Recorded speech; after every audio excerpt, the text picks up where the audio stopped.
안녕하십니까. K부동산 월드입니다. 올해 말에는 공공임대주택의 새로운 모델인 통합공공임대주택이 첫 선을 보일 예정인데요. 통합공공임대주택의 공급기준은 기존의 공공임대주택과는 다르게 많은 변경이 따라옵니다. 오늘은 이러한 통합공공임대주택과 관련해서 변경되는 내용을 중심으로 소개해드리고자 합니다. 동아일보 보도자료입니다. 통합공공임대 12월 첫선 과천 남양주의 1181채 기존 행복 영구임대 등 합친 모델이고 소득요건 자산기준 등을 완화해서 4인 가구 외벌이 월 731만원도 가능하다, 이렇게 보도자료가 나와 있습니다. 보도자료 내용을 구체적으로 보게 되면 4인 가구 기준 외벌이의 월평균 소득이 731만원, 맞벌이는 월 877만원까지 지원할 수 있다 하는 내용인데요. 877만원이면 연봉으로 따지면 1억이 넘어갑니다. 그래서 1억이 넘어가는 가구도 임대주택 공급이 가능하다는 얘기입니다. 올 12월에 경기 과천시 과천지식정보타운에 605채, 남양주시 별내신도시에 576채, 이렇게 해서 1181채를 공급할 예정이라고 합니다. 이렇게 새롭게 공급되는 통합공공임대주택은 기존의 영구임대주택, 국민임대주택, 행복주택이 하나로 통합되면서 기존에 복잡하고 헷갈렸던 공공임대주택 제도를 하나로 통합하고 저소득층뿐만 아니라 중산층까지도 거주 수요를 제공할 수 있는 새로운 형태의 임대아파트 모델입니다. 기존의 영구임대아파트는 기초생활수급자나 국가유공자 등 특정 계층에게만 공급이 한정되었고, 서민을 위해서 30년의 기간 동안 임대해주는 국민임대주택도 중위소득 50% 이하의 저소득층을 중심으로 공급을 했기 때문에 중산층을 위한 임대아파트 공급에는 일정한 한계가 있었습니다. 행복주택도 주거급여 수급자, 신혼부부, 청년층, 노령층에게만 공급이 되었습니다. 그러나 통합공공임대주택은 입주 대상 및 입주 자격을 대폭 완화하였습니다. 통합공공임대주택 입주 자격입니다. 소득은 130%에서 중위소득 150% 이하로 확대를 했고, 재산은 총 자산소득 5분위 중 3분위 순자산의 평균값 이하로 정했습니다. 20년의 경우는 2억 8,800만원이 되겠습니다. 주택 보유 여부는 역시 무주택자여야 합니다. 그래서 새로운 모델인 통합공공임대주택은 연봉이 1억이 넘는 중산층까지도 입주가 가능해졌습니다. 지금부터는 올해 새롭게 도입되는 통합공공임대주택에 대해서 설명드리겠습니다. 중요한 내용이니 끝까지 시청하시기 바랍니다. 국토교통부에서는 보도자료를 배포를 했는데요. 통합공공임대주택 4인 가구 월평균 소득 731만원이면 입주 가능하다, 이런 제목으로 보도자료가 배포되었습니다.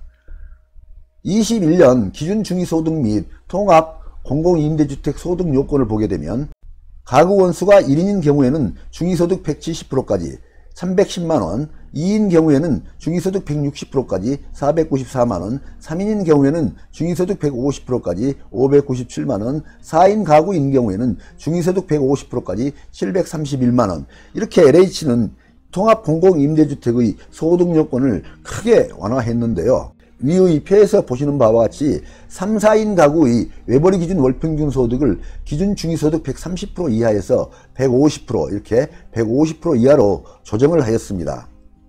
또한 맞벌이 부부 경우에는 월평균 소득이 기준 중위소득 180% 이하인 가구까지 입주가 가능합니다. 180% 이하는 월 877만원이 되는데요. 연봉으로 따지면 1억원이 넘어가게 되는 것입니다. 결론적으로 보면 이제는 연봉 1억원이 넘는 경우에도 통합공공임대주택 입주가 가능하다는 뜻입니다. 1, 2인 가구의 경우에는 소득 기준을 완화해서 1인 가구는 20%포인트 추가해서 170%까지, 2인 가구는 10%포인트 추가해서 160%까지 상향하여 적용을 하는 것입니다. 이는 늘어나는 1인 가구 추세를 감안해서 1인 가구 소득 요건을 170%로 확대했기 때문에 월소득 310만원인 1인 가구도 입주 자격에 포함이 된다는 뜻입니다. 그리고 재산 기준은 2억 8,800만원을 초과하지 않으면 되는데요. 재산기준 중 자동차 가액의 경우는 기준금액을 현행 공공임대주택은 2,500만원을 적용하였습니다. 그런데요, 통합공공임대주택은 자동차 가액 기준금액을 3,500만원으로 현실화하였습니다. 그동안 공공임대주택 주차장에 외제 승용차가 주차되어 있을 경우에는 눈총의 대상이 되기도 하였는데요. 이제는 중고 외제차가 3,500만원 이하의 경우라면 이러한 눈총의 대상이 되지는 않을 것으로 보입니다. 그리고 공급 기준을 정함에 있어서는 저소득층의 입주 기회를 충분히 보장하기 위해서 공급 물량의 60%는 기준 중위소득 100% 이하 가구에게 우선 공급합니다. 통합공공임대주택 공급기준 개요를 보겠습니다. 공급 물량은 우선 공급이 60%, 일반 공급이 40%가 됩니다. 소득 요건을 보게 되면 우선 공급은 기준 중위소득 100% 이하에게, 일반 공급은 기준 중위소득 150% 이하에게 공급을 하게 되는데요. 맞벌이 신혼부부는 180% 이하까지 입주 자격이 됩니다. 자산 요건을 보게 되면 5분위 중 3분이 순자산 평균값 이하로서 20년 기준으로 볼 때는 2억 8,800만원이 됩니다. 일반 공급도 역시 동일합니다. 선정 방법을 보게 되면 우선 공급은 배점제를 적용해서 운영을 하게 되는데요. 동점일 경우에는 추첨을 하게 되고 일반 공급은 모두 다 추첨제로 배정을 하게 됩니다. 우선 공급의 대상은 영구임대주택과 국민임대주택의 우선 공급 대상이 모두 포함되고요. 주거지원 강화 필요성이 높은 비주택 거주자와 보호 종료 아동이 우선 공급 대상으로 추가 신설되었습니다. 통합공공임대주택 우선 공급 대상 및 공급 비율을 보겠습니다.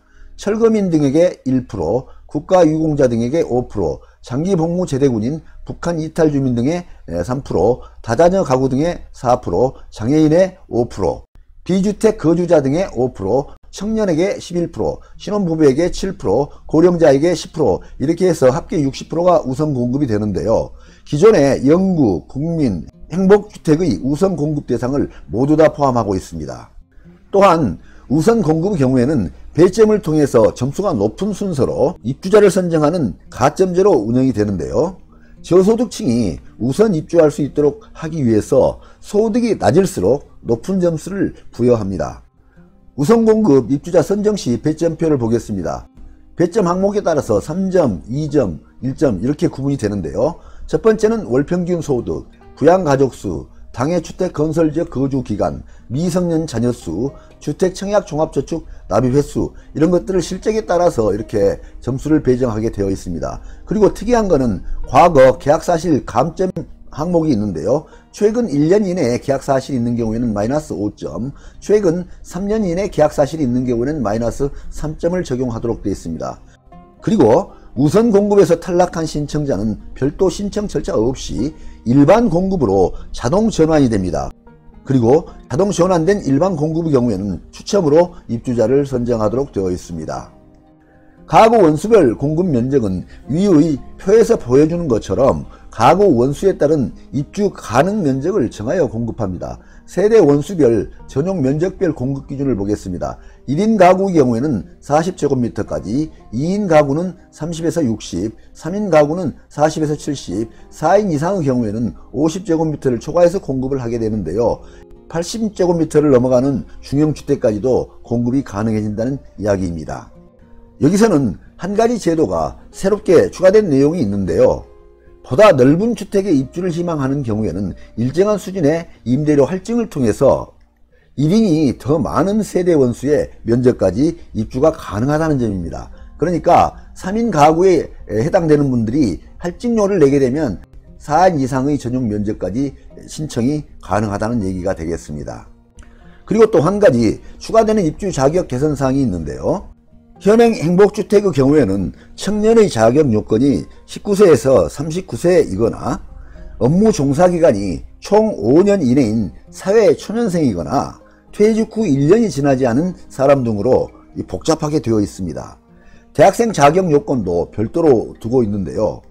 통합공공임대주택에서는 청년과 대학생을 청년으로 통합을 하고 하한 나이를 확대해서 청년의 입주 자격을 18세에서 39세로 낮추었습니다.